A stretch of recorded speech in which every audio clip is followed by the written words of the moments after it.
So there's ancient wisdom in aphorisms. I don't understand what's going on in this paper, though. Okay. But anywho. And yeah, give me a comment if you want to. I don't know what's going on, but I'm trying to figure out what the heck's going on in this.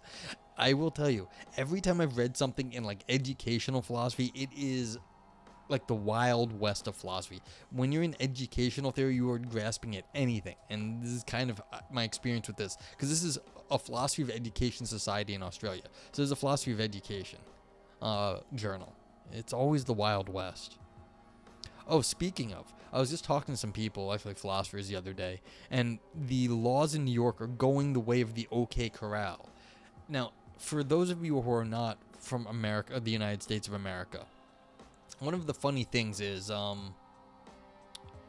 we try to have gun laws in certain parts of the country for various reasons. Generally in the United States, you are allowed to have guns. Of course, there are limits to this. You can't own a tank, you can't own a nuclear bomb, but like you're allowed to hold, own guns of various sorts. The extent to which you're allowed to hold guns is like it's regulated from place to place, and the United States Supreme Court just recently ruled that some of the laws we had here in New York are unconstitutional. So they're going back to the old tombstone era law of you can't have guns in town. And this is one of the few times that we have recorded of an old west like gunfight, was when the Wyatt Earp and his like sort of like gangstery cop friends went down to the OK Corral to disarm the actual gangsters, whatever, I forget they were called. But like that was one of the few times we actually had an old west gunfight, and like that's what happened. But like we have the same sort of law now here in New York. We've had to go back to that because the laws we had here were declared unconstitutional, so therefore they're going back to this you can't have guns in town sort of theory of things, which is a little hilarious. But anyway, okay, so ancient wisdom in aphorisms. Life is short and art long, the crisis fleeting, experience perilous, and decision difficult. The physician must not only be prepared to do what is right himself, but also to make the patient, the attendants, and externals cooperate. So this is from Hippocrates back in 400 BCE. So it's true. I mean, medicine is one of these edge topics, because you've got a lot of different things happening in medicine. You've got the physical body, then you've got like the psychology of humans, which has a lot to do with how we physically feel. I mean, the only thing you have to consider is the placebo effect and why that works, and it shows how much it matters what we're thinking. And so this is the thing. The physician must not only prepare to do what is right himself. So the physician matters, like the doctor matters, but it's everything else has to go along too, which is very interesting. And it's interesting that Hippocrates would know such things way back in the day. Okay. The word dates back in the ancient Greek language to aphorismos, deriving from the verb aphorizo, meaning to mark off, to divide, or to distinguish, from 1520s in English as concise statement of a principle, distinguished some other short forms by 1580s. 3. As both physician and philosopher, Hippocrates emphasized the human virtues, ancient wisdom tempered by the principles of observation. Okay. 4. The first aphorism of Hippocrates, in its original form, has a harmonic composition, resembling a poem. Aphorisms are formed in the context of a scientific, philosophic, and artistic works. Hippocrates suggested that physicians develop their own philosophy. Aphoristic statements by Hippocrates conveyed accumulated wisdom, speculation, and maturity in medical practice. So this is interesting. So it's like if you're going to be a doctor of some sort, a physician, you have to come up with your own art in some sense. And that also makes sense. It is not so clear. It's like for things we understand very well, yeah, it's like take 2 pills and you'll feel better tomorrow morning. Everything else, like, and once you have like been dealing with doctors for like you're not a kid anymore and you just get better, you'll start to realize everything is more like try this out, see how you feel, and then it's a give and take. So it is more of an art once it gets a little bit more, once you get beyond the simple stuff that can be fixed easily. And so this is an interesting thing, that you have to develop your own way about doing that. And that's an interesting problem about how the field of medicine actually operates with people. Okay. Hippocrates' aphorisms were very popular in the ancient world. In a preprint world, they provided a model of practice known by heart and easily memorized even by school children, and were translated into Hebrew several times and into Arabic. Interesting. So this is sort of a medical oral tradition. That's fascinating. The aphorism became known as a concise and eloquent expression of a principle or truth to constitute a philosophical genre in the wisdom of literature in the ancient world. Delphi maxims of the Oracle of Apollo at Delphi, the many different kinds of sutra and the Sanskrit literature, biblical Ecclesiastes, Islamic hadiths, Pythagoras' golden verses, Hebraic and Yiddish sayings, and ancient aphorisms in Confucianism, Buddhist thought, and Taoism. Yeah, there is something to be said for this, and I'm not universally loved. I always find there's a class of people. I mean, I get along with most folks. There is a class of people that hate my fucking guts. And it's always fun, like, not really fun, but funny to run into one of them, because things just start going haywire when I talk to them. They just hate me. And I realized, like, oh, okay, this is one of the people that hates my guts. It just happens. And, there's one guy, he was telling me that he works on aphorisms real hard, because I was like, a philosopher. He was a friend of a friend. I thought, we might get along. And he was telling me, like, I was like, I don't know anything about aphorisms. And, like, this, like, offended him to his very soul. That, like, I don't write aphorisms. That's not how I work on stuff. And he was just like, he told me one of them, and it was like, it was okay. It was like, it was a good aphorism he made up. I was like, it's not bad. It's like, cool, good for you. But, it was just like one of these funny things. I was just like, he was like, if you can't write an aphorism, you don't know what you're talking about. I'm like, I don't think that's how it works, man. And then he started asking me questions. I started purposefully answering the wrong answers because it just made him angrier and angrier. And it was just like, I didn't care anymore. He asked me what obscure meant, I think. And I said arcane meant. And I basically said it meant obscure.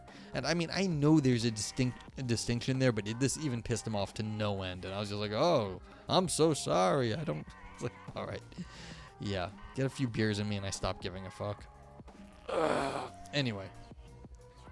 Ancient aphorisms are near universal and are part of the philosophy of short forms, including sayings, proverbs, poems like haiku or tanku, remarks, adages, brocards, kiamus. How do you say that? That's kiamus. Epigrams, epithets, maxims, I don't know how to say, aperçu, hyponyma, mantras, parables, and platitudes. Well, the point was he was trying to show that, like, he was so smart that, like, he thought I didn't understand the words. I mean, if you're talking about my story, is that he was giving me a vocab test is basically what it was, and I was reasonably insulted. So I was like, yeah, I don't need a fucking vocabulary test. But this is interesting. We can talk about a philosophy of short form. That is something that is very interesting to me, because I tend to write very short papers when I write stuff, and so this could go even shorter. How short can it go? If we were in The Lord of the Rings, arcane might be a specific thing. Yeah, and what I was doing was I was actually saying, like, I use some very strange logics. I do. I use non-classical logics, and so you could call them obscure, but really they harken back to, like, different things in logic. So I was using arcane. And I don't mean arcane in the sense, like, I'm gonna conjure up demons and shit. But, like, it's that these are ideas that have, like, gone through, like, the history of logic and, show up in weird spots. That's like, yeah, they are also obscure, but it's more that, like, they have a weird history in logic. And so that's kind of what I do. Do I deny S5? I don't do modal logic, really. I don't really care about modal logic, to tell you the truth. See, this is what I mean. I'm not doing modal stuff. So it's like, I don't actually think modal logic is that on good footing, like all of it. I don't really like the modal boxes as they are right now. And so I deny all of modal logic is real in some sense. Like, it's useful in its spots, but I don't really do that's like, you can use it for what you want, but I'm not like a modal logician. So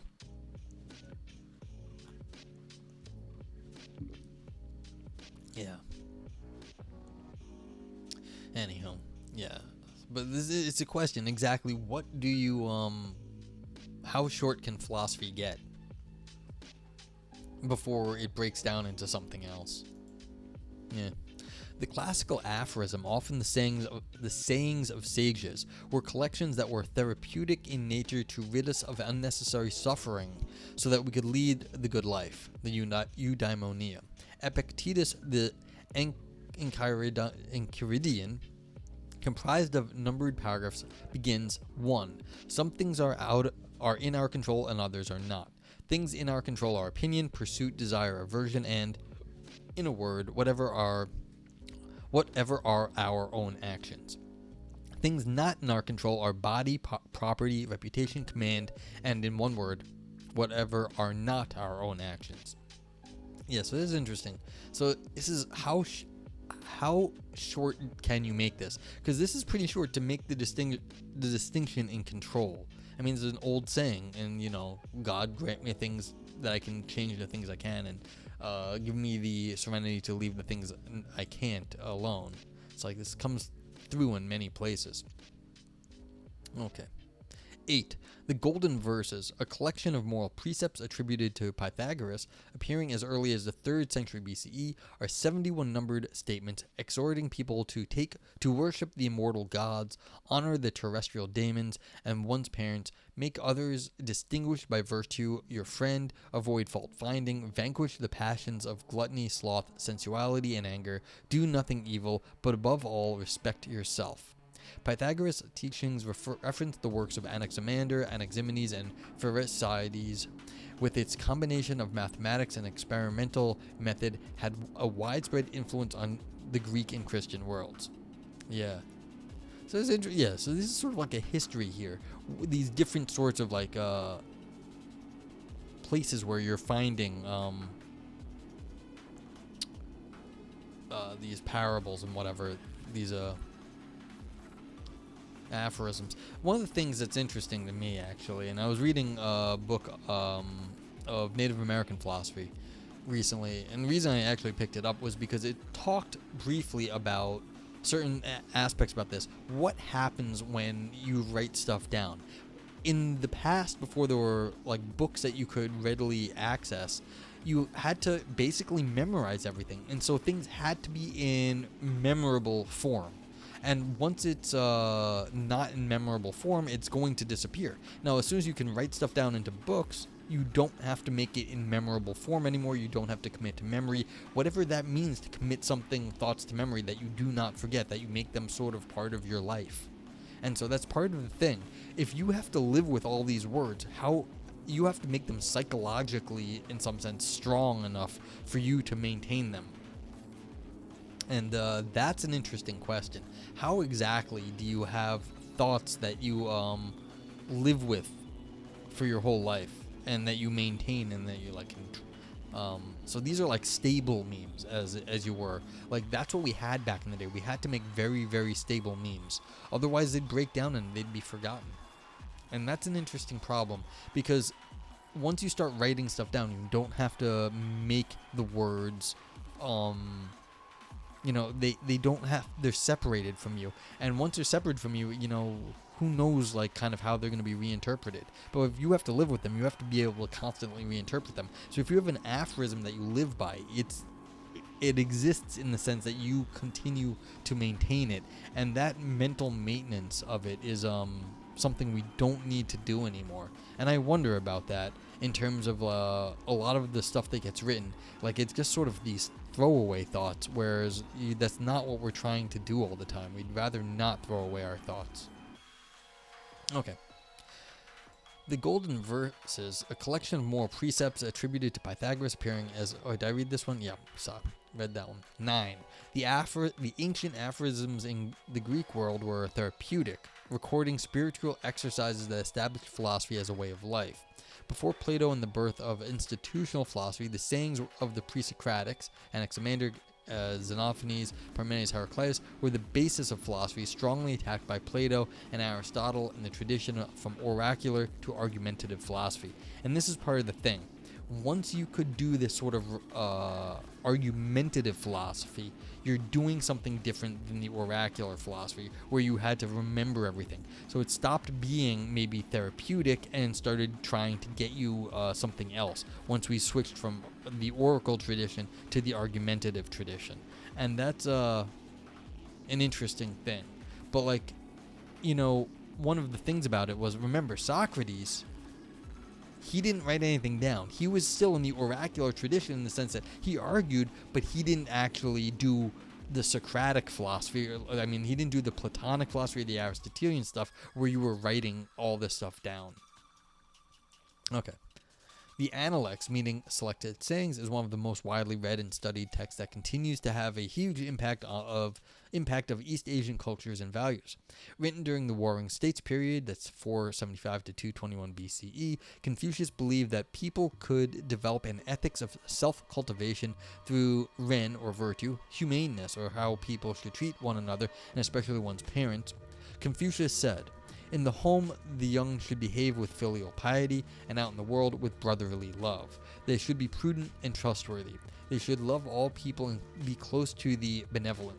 Having done so, their remaining strength should be used to learn literature." 11. In a theory of the aphorism, From Confucius to Twitter, Andrew Hui argues, aphorisms are before, against, and after philosophy. At times an ancestor, at times an ally, and at times an antagonist to systematic philosophy. An aphorism requires interpretation. The shortest forms to read takes the longest time to understand. Perhaps, but, like, I don't think that makes any difference. There's lots of things that take a long time to understand, and the ones that are remembered that are very short take the longest time. That's the reason why they're remembered. But I mean, you can read tons of philosophy that's takes a long time to read and takes a very, very, very long time to understand. I mean, go look at Hegel. But yeah.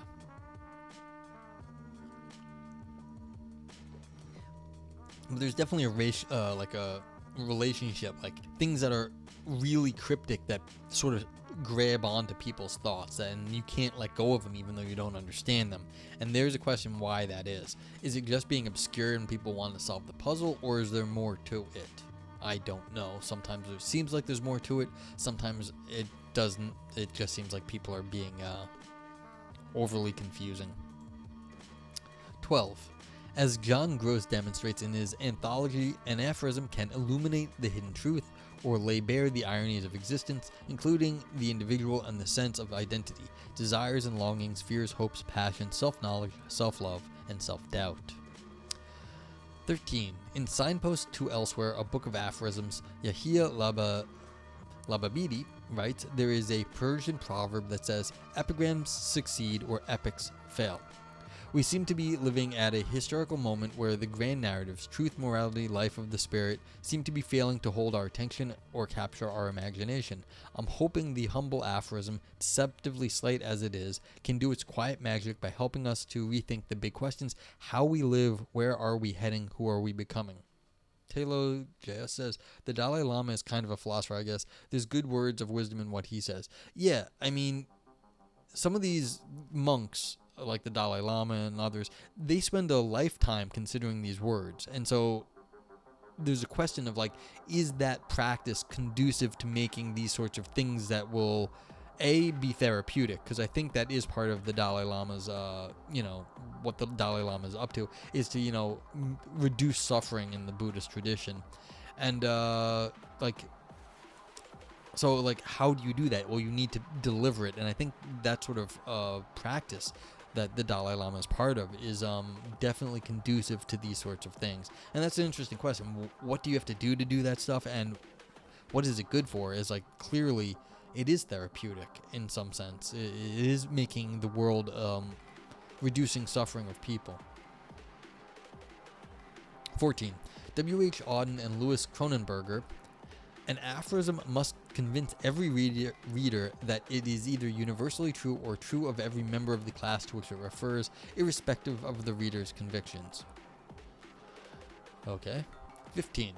John Morley gave an address on aphorisms. an address delivered before the Edinburgh Philosophical Institution, November 11th, 1887, in which he wrote, "The essence of aphorism is the compression of a mass of thought and observation into a single saying.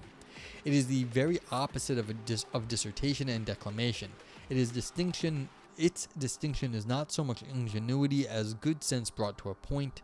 It ought to be neither enigmatic nor flat, neither a truism on the one hand nor a riddle on the other. These wise sayings," said Bacon, the author of some of the wisest of them, "are not only for ornament, but for action and business, having a point or edge, whereby knots in business are pierced and discovered."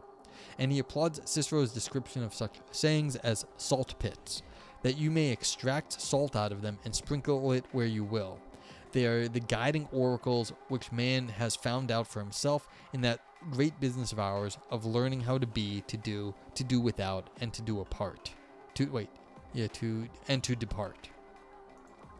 I once heard it was a Japanese philosopher, I believe, said that, like, they asked him how he did philosophy or something. What is philosophy? And he said, "Look, I'm a miner.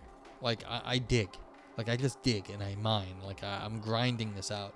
And that is kind of in the more monastic tradition. It's like you just keep grinding away at the same thoughts, and you grind and you grind and you grind, and you dig into like the salt pits, and then you eventually you get some little thing, then you can do something with that. But like that is one way to philosophize, is to basically grind at certain things and to just keep at those things over and over and over again. And that's kind of I think the religious tradition too, is you meditate on certain ideas and you keep at that. Of course, in philosophy it's not going to be the same as like in a religion, but like, yeah, Mary Migley has that philosophical plumbing article that's interesting too. Maybe I should read that sort of thing on Roulette. Because, what was that? You suggested, I think, Valpo, the how to read philosophy. That was kind of interesting to see how other people read philosophy and what they were thinking when they were reading it. Because I read a lot of philosophy and I'm trying to explain it a lot of times. And so I do have, like, opinions on this now. I haven't read that, that philosophical plumbing article. It's like, what do people think? Oh, it went open access. Cool. Yeah, so maybe something to do later. Write it down.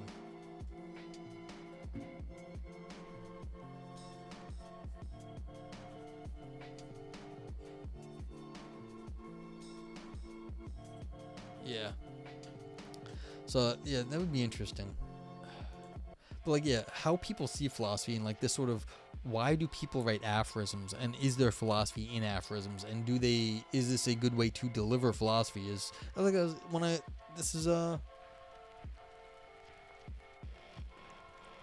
Something I've spent a huge amount of time on, how to deliver philosophy, like how to write it, how to communicate it. It's extremely difficult, and people constantly bemoan it, and they don't do jack shit about it because we've been getting the same kind of philosophy for so long. It's been the same journal articles, the same philosophy books. No one in their right mind would read an academic philosophy book published by like an analytic philosopher. They're not enjoyable things. At least I have never read one that even looks remotely enjoyable, unless you're interested in the topic, and then it's more like a research thing, but it's not pleasant. And so, is there a way to do philosophy that might be more pleasant? I don't know, but it sure as hell ain't what we're doing currently. Okay, so now we're on Lichtenberg and the Waste books. 16. Collections of aphorisms were favored and published by early modern authors. Erasmus Adagio, more haste, less speed. The blind leading the blind. A rolling stone gathers no moss. Okay, these are fun. Balthazar Gracian's in 1647. The art of worldly wisdom that embraces the style of conceptualism characterized by ellipsis and agudeza, wit, and the minimum of form. La Roquefort's 1678 maxims, Pascal's Pensées. Man is only a reed, the weakest in nature, but he is a thinking reed, and many others. You know what? Someone once asked me to describe logic, and I think I mentioned this in Aristotle's chat just the other day. I said, they were saying, why do you do logic and not philosophy of language? I said, look, philosophy of language, like language is the ocean. It's huge, it's powerful, but we have no control over it. None. It's just like it's beyond us. It's massive. Logic, on the other hand, is like a squirt gun.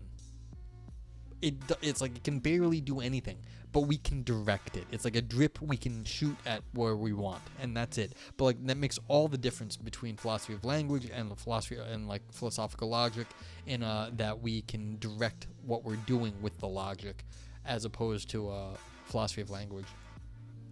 Yeah, Pascal's fantastic. I don't know if you like the paper that I presented at the Southwest Conference, and that is just in chat. I make use of Pascal's wager in epistemology, as it were, actually. So Pascal was very smart, a little crazy, but that's a lot of philosophers. Yeah, what do you quote anyway, Valpo? Okay. Georg Christoph Lichtenberg's The Waste Books was a collection of 1,085 aphorisms organized into notebooks, from A to L, and I guess from afterwards. Interesting. 18. The body of this book consists of 1,085 aphorisms and other aphoristically brief writings selected from the notebooks of Lichtenberg, kept from his students days until the end of his life as a depository for his thoughts, observations, and memoranda to himself. He called these volumes his Sudelbucher. The heart has its reasons that reason knows not of. Yeah. Yeah, that's always cutesy, that one. Very nice. A rendition of the English waste books, a term employed in the English business house of the time to designate the ledgers in which transactions of all kinds were entered as they occurred before being transferred to the more orderly and neatly written account books. A single page can include aphorisms, scientific jottings and sketches, linguistic experiments, phrases that have struck the writer and appealed to him, quotations from books and magazines, notes for future work, dates to be remembered, titles of books to be purchased. What the Sudelbucher are not, however, are diaries. Lichtenberg also kept diaries, and the orderly descriptions of the day-to-day events of his life they contain bear no resemblance to the pages of the notebooks. Yeah, so if you're going to write down notes, it's not the same thing as a diary. A diary has a sort of a dialogue with yourself or with what's going on. It has a structure to it. Like this sort of thing is like you're writing down things that catch you, which is, again, what catches your attention. Attention is a philosophically interesting topic, and it might actually have something to bear on aphorisms, because your attention has to be brought back to them. They have to grab your attention and keep it coming back to it. Why do aphorisms grab your attention in this way and make you keep coming back to them? I don't know, but that's a hard question too. What does catch your attention? And I always go back to the Hannibal Lecter from Silence of the Lambs. Like, don't your eyes seek out what you want? Don't you feel eyes upon yourself? Like, your attention goes in some sense in different directions, not always under what you might consider your rational control. And that's the sort of thing. These aphorisms have a pull on you that might be in that similar sort of way. They talk about something you don't quite have rational control over. 19. Francis Bacon, with his interest in the management of knowledge, adopted the mercantile model of wastebook and ledger in 1608, comparing his notebooks to wastebooks. Okay, so yeah. So again, not as structured, more in what catches your fancy. 20. Bacon intended his private notebook to function like a merchant's wastebook, where to enter all manner of remembrancia of matter, service, business, study, touching myself, service, others, each sparseem, scattered or in schedules, without any manner of restraint. Yeah, so this is more like phenomenal. It's like what just grabs you. For aphorisms, except they should be ridiculous, cannot be made but of the pith and heart of sciences. For discourse of illustration is cut off, recitals of examples are cut off, discourse of connection and order is cut off, descriptions of practice are cut off, so there remaineth nothing to fill the aphorisms but some good quantity of observation, and therefore no man can suffice nor in reason will attempt to write aphorisms, but he that is sound and grounded. Okay, so this is basically all the rational stuff is cut off except for observation. So this is the direct contact with the world, and so this is interesting. Some good quantity of observation. So some sort of contact with the world, and you have to do it if you are sound and grounded. So again, you have to be connected to the world. Interesting. Isaac Newton received his waste book, as he termed it, from his stepfather, in which he worked out some mathematical and optical calculations inspired by Descartes and Wallace, and later the principles of his calculus. Okay. 23. Much of Newton's important work on calculus is developed in this large notebook, which he began using in 1664 when he was away from Cambridge due to the plague. Newton inherited the book from his stepfather, Reverend Barnabas Smith, who used it from about 1612 to record his own theological notes. See, for example, his notes on adultery in Latin. I wonder if that's funny, like if he was actually, what kind of stuff he had to say about adultery if they're noting it here. Newton was not interested in his stepfather's jottings. Its value to him was the large number of blank pages, which he began filling with his mathematical and optical calculations. Although the bulk of his work in this manuscript dates from the mid-1660s, Newton continued to use into the 1680s and possibly even the 1690s. So it's interesting, he had a notebook he liked to fill up.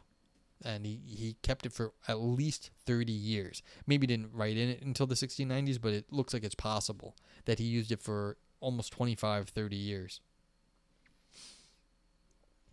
24. Lichtenberg was the first experimental physicist at the University of Göttingen. I don't know how to say anything. From 1767 and was known to be a great teacher, although his work in mathematics and experimental science was of little consequence. Most of his literary output were for 2 journals, of which he was an editor. Hey, you get to publish your own stuff if you're the editor. Lichtenberg's aphorisms were inspirations to Nietzsche, Goethe, Schopenhauer, Heine, Karl Kraus, and Wittgenstein, defining a philosophical genre and style of German letters that was emulated. Interesting. R.J. Hollingdale, Lichtenberg's translator, in blurb for his book indicates, Lichtenberg's waste books have been greatly admired by writers as very different as Tolstoy, Einstein, and André Breton, while Nietzsche and Wittgenstein acknowledge them as a significant inspiration for their own radical work in philosophy. Interesting.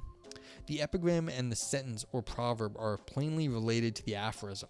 The character of the Romans and their language is equally plainly favorable to aphoristic brevity, and all good writers have tended towards aphorisms when they have wanted to summarize an opinion.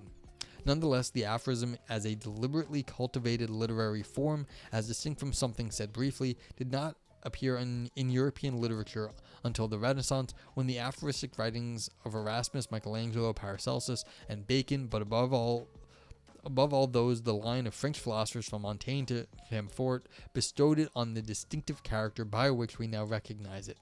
And that's by R.J. Hollingdale. That's interesting. I mean,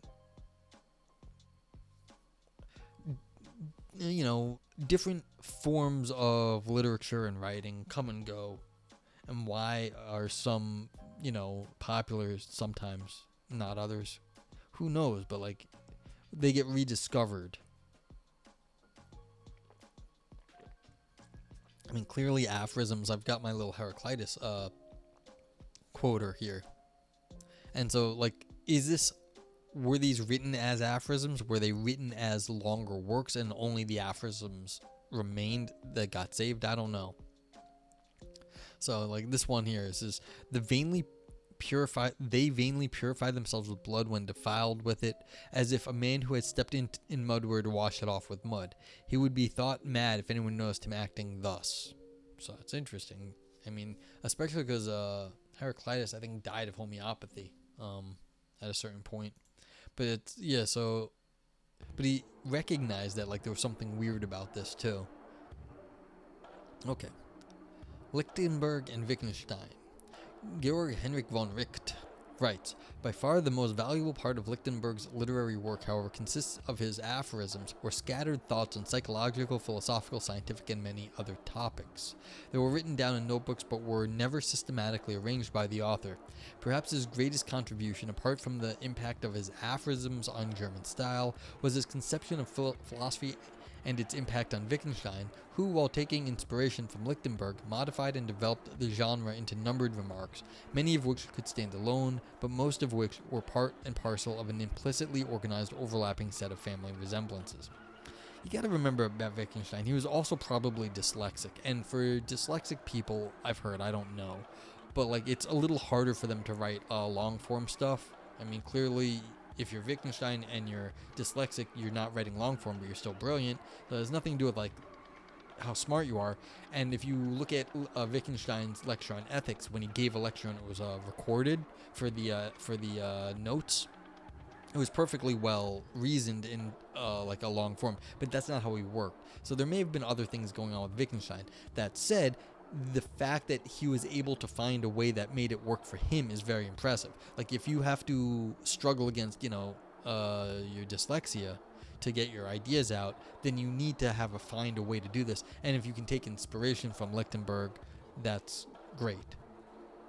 But I'm not sure Wittgenstein was writing in only an aphorism because that's how he wanted to write. Because, like I said, when giving lectures, and if someone wrote down the lectures, it's as if it was written out like not an aphoristic style. He just didn't do it that way. It wasn't like he gave a lecture like aphorism and then discuss or whatever. Okay. Our entire philosophy is a correction of linguistic usage, Lichtenberg is quoted as saying, cited in von Richt, 1967. Is this Wright or Richt? Because usually von Richt is von Richt, but I don't know. Okay, Richt goes on to suggest philosophy then is a critique of language, and the philosopher then speaks with the words of the common language about things that are beyond it. He is thus compelled to express himself to a certain degree in metaphors. Well, everything is metaphor. Everyone should remember that. All the things we were already talking about, you should just consider it a metaphor immediately, and you'll be much better off for it. If you think what you're saying is real, you're going to get your head all, twisted. Richt remarks, it should be evident from the above that Lichtenberg anticipated the conception of philosophy that has been represented in the 20th century by Ludwig Wittgenstein.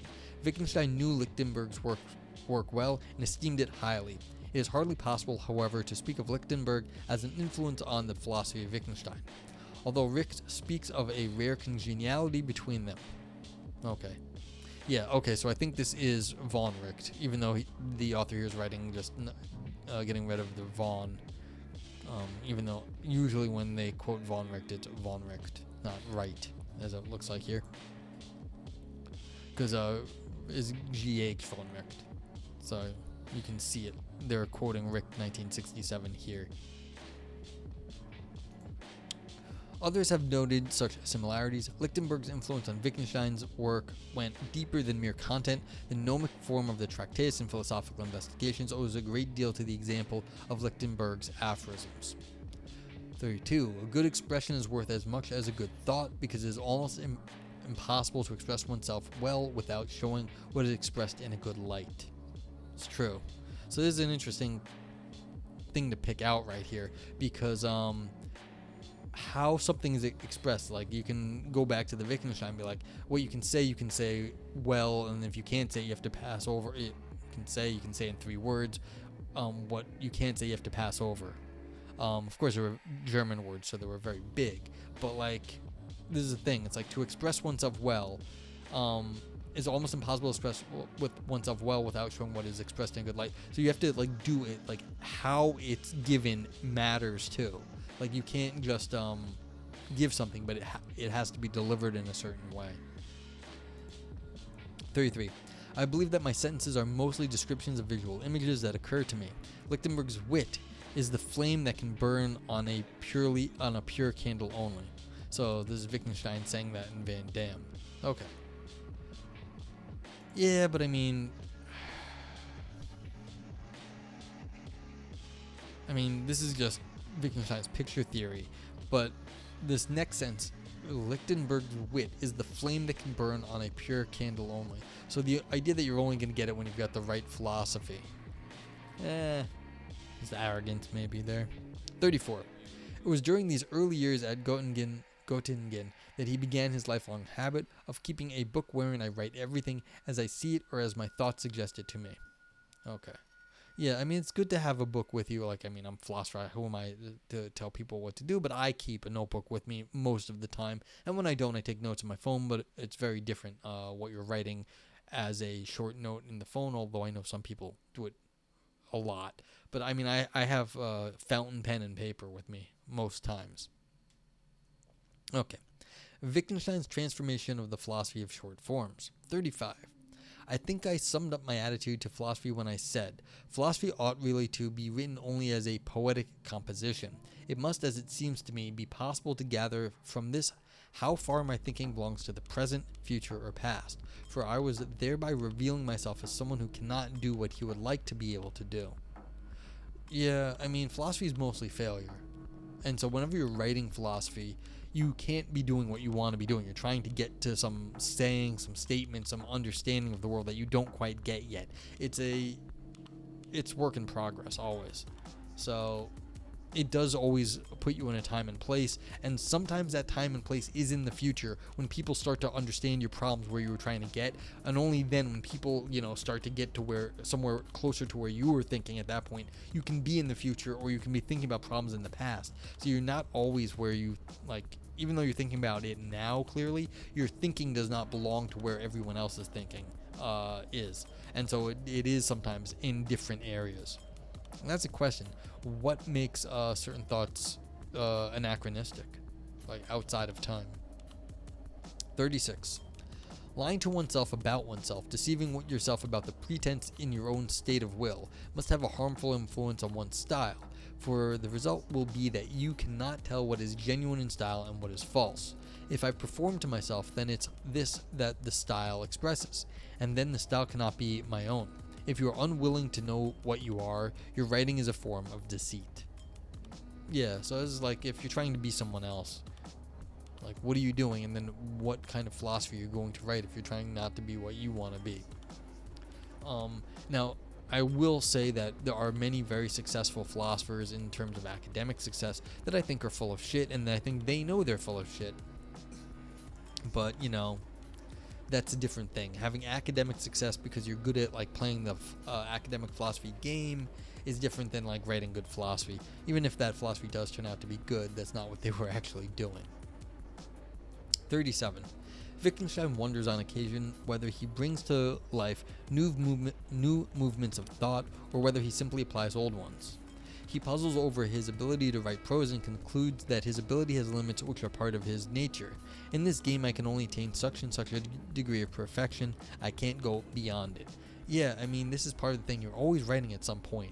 And so whatever your concepts are there at that area, you can only go so far with any of them, and you can't go beyond them. And so even if you could get to a sort of a perfect thought for whatever that might be at your time, you're going to be limited by that sort of era of the thoughts of that era.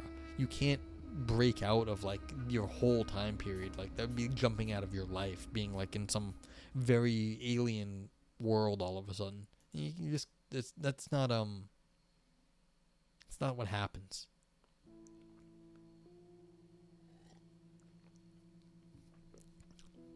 38. One style of writing may be unoriginal in form, like mine, and yet one's words may be well chosen, or on the other hand, one may have a style that's original in form, one that is freshly grown from deep within oneself. Yeah, of course, you can have very well written, it was what we were talking about before with the literary criticism from a week or two ago, where we were talking about a stanza, that's an unoriginal form, just the same sort of literary poetry form from over and over, but the people who do it well, those are the ones that are remembered. And then on the other hand, you can have a style that's original in your form, like Wittgenstein, sort of like books of aphorisms that we hadn't seen in forever, and you can develop things that way too. And that's fair. 39. Yeah, see, well, although Wittgenstein didn't think he knew his was old. Writing aphorisms, I guess that's not original, but you can write things in different ways. So, and poets do that sometimes. So I had it backwards first. Anywho, 39. Wittgenstein believes that the greatness of what man writes depends on everything else he writes and does. There is a close link between ethics and style, for the mark of great style in its originality, and originality is a moral attribute. Speaking or expressing the truth is not a matter of cleverness. No one can speak the truth if he has not mastered himself. If he has still not mastered himself, the truth can be spoken only by someone who is already at home in it. So yeah, this is one of the things. It's that you can figure stuff out, but like telling other people is not the same thing. You have to still dwell on the thoughts. And I'm breaking into the Heideggerian stuff, dwelling at home, sort of. If you are not, and this is the whole I think there's a lot of overlap between Wittgenstein and Heidegger, and this is what you're getting here.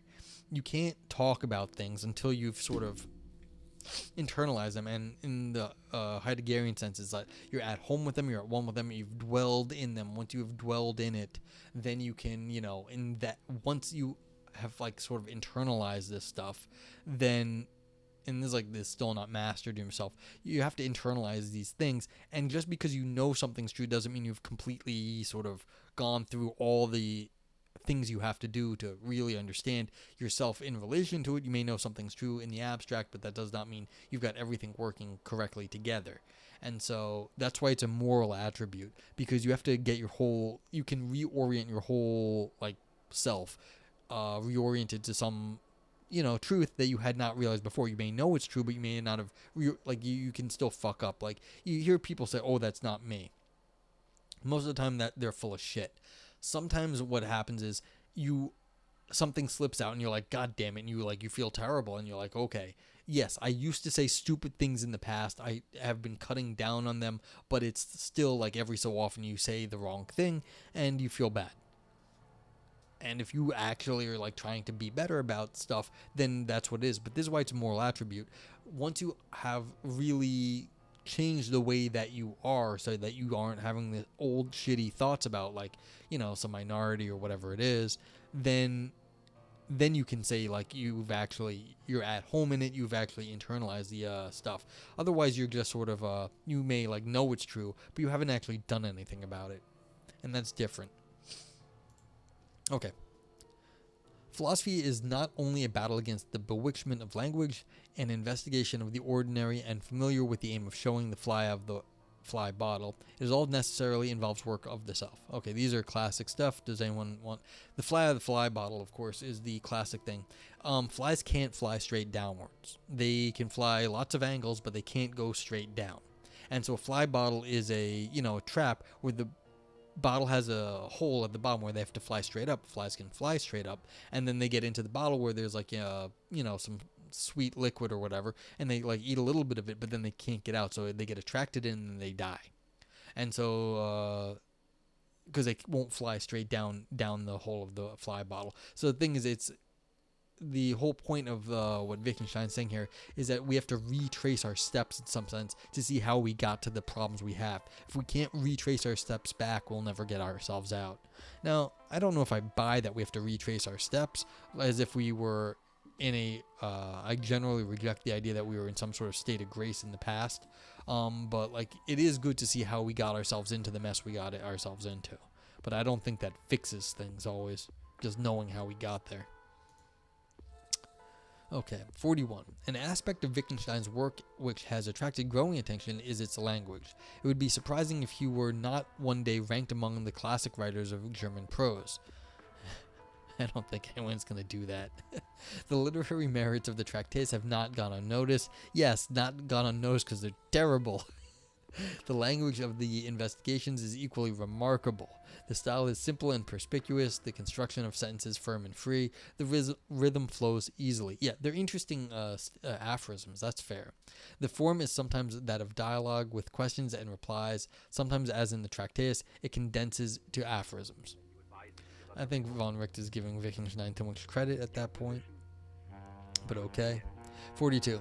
The scope and character of Wittgenstein's literary Nachlass, the so-called Wittgenstein papers, fall into three main groups. A, the manuscripts, consisting of two strata of writings, first drafts and more finished versions. B, typescripts, which were dictated or prepared by Wittgenstein himself. And C, verbatim records of dictations to colleagues or pupils.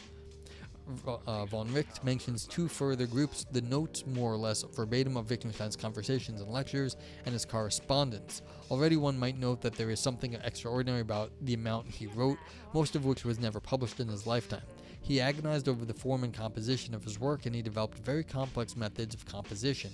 He comments in Culture and Value that when he is thinking about a topic, he jumps about all round it. Forcing my thoughts into an ordered sequence is a torment for me. I squander an unspeakable amount of effort making an arrangement of my thoughts, which may have no value at all. I mean, it's maybe a famous thing, but Wittgenstein used to cut up he would write down stuff in his notebooks, and then he would cut it up, and he would move the sentences around like we do with the modern word processor, where you just you can cut and paste sentences. Wittgenstein would literally cut and paste his notebooks, and then reorder his thoughts so that you could and then that's how he would organize stuff. So he was the original cut and paster.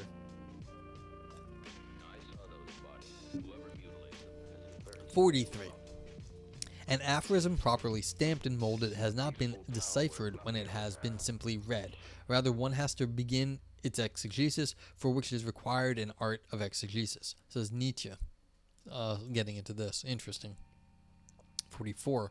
In his first book of aphorisms, Human All Too Human, a book for free spirits, Nietzsche asks us to reflect on its Stutwerk quality, its status as piecework, part work, patchwork, piecemeal, or as alleged in a somewhat pejorative manner against aphoristic texts, fragmentary.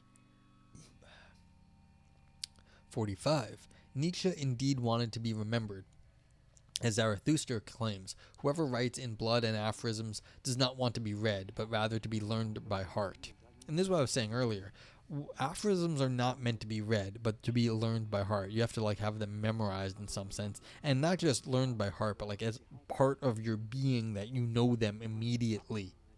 It's something to be always remembered, not just pulled up, but always part of you. So that's something else. 46. The reason to consider Nietzsche and Wittgenstein together is that their formidably unique styles, rhetorics, and forms of expression, and most perhaps centrally their astute work, aphoristic approaches, have forced their concept into a profoundly azeotropic relation to their texts. I have no idea what azeotropic means. I'm going to look that up.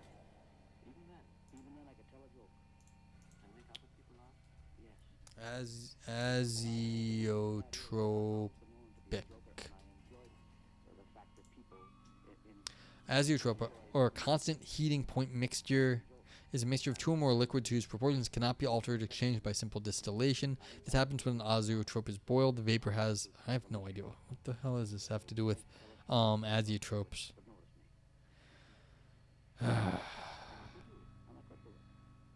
So this is something from chemistry I don't understand.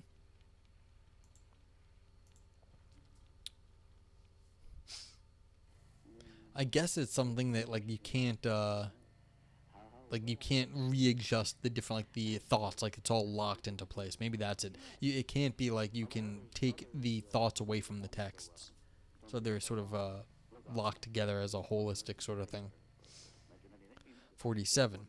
What of the methods and interpretation of aphoristic philosophy? Well, this is what we've been talking about. How do you remember your aphorisms? It's not that you just have them written down in a book somewhere, or you can pull it up after a lot of work. It has to sort of be written by heart. It has to be there all the time. And that's the question. What are the methods to do things like that? How do you interpret things like that have to be part of you at all times? 48. In its pure and perfect form, the aphorism is distinguished by four qualities occurring together. It is brief, it is isolated, it is witty, and it is philosophical. That's by Hollingdale. 49. Lichtenberg's fragmentary philosophy is not only inconsequentially similar to that of Nietzsche and Wittgenstein's, it is misleading because their thinking is only expressed in fragmentary form, whereas Lichtenberg's really is fragmentary. What Hollingdale calls variegated inconsequentiality. Yeah, that was the thing. I don't think, because Wittgenstein, when he's giving a lecture, it comes out in prose. It's not a problem if he was giving a lecture. And that's, like I said, you can go read his lecture on ethics, which was written down, and it reads fine.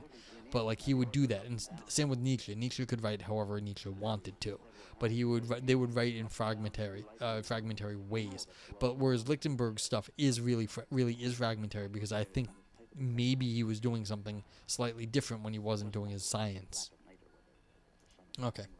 Wittgenstein was clearly inspired by Lichtenberg, though unlike Lichtenberg and Nietzsche, he experiments and develops a distinctive aphoristic form as numbered remarks, first in the saying-shown aphorisms of the Tractatus, and then in the pedagogical form of the Investigations. He favors this pedagogical form because it allows him to proceed from one subject to another in a natural order and without breaks, based on a family resemblance of thoughts connected to the very nature of the investigation, as an art of assembling reminders with the aim of moving from obscurity to clarity.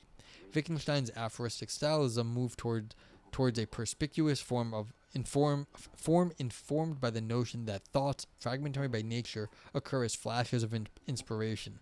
They must be harvested and recorded in notebooks. The recorded philosophical fragments, observations, and other recorded items are then investigated for family resemblances and are thematically linked together. For me, this resembles thought as it happens that can be expressed clearly and concisely. Stylistics enter the choice of word and metaphor, and the resulting design is more a meandering stream across a floodplain than a river rushing to the sea. It simulates the physiology and neuroscience of thought. Who is this? I don't know who said this. This is just a 50. I don't know who's saying this last one. Okay, so but this is Michael A. Peters and Beijing Normal. Interesting stuff. Yeah, I mean, it's a question. Like, it'd be nice to be able to write aphorisms. I mean, I'm not exactly sure what their how it would be better than anything else I write. I mean, not that anything is even good, but like, what would it get me to write in this way? I mean, do I want to write in fragmentary form? I mean, I could go get my notebook. You can see it. Like, it's inherently fragmentary. I'm not writing one thing after the other. It's like as ideas strike me, and then like they're related, because a lot of times the thoughts are somewhat related, but a lot of times I go from one topic, then I go talk to another topic and other things. I make a note on one thing, then I go to another stuff. It has nothing to do with one page doesn't necessarily need to have anything to do with the next page. Anyhow, but I mean, that's what a notebook is for. It's like, if you're making a study of that, that's different. But does that necessarily lead to aphorisms? I doubt it. All people can jot down notes. Just because you're jotting down notes doesn't mean you're writing aphorisms. Now, if you're really good at it, maybe you are. But that's the question. What are you doing? Okay. Anyone have any further comment on this?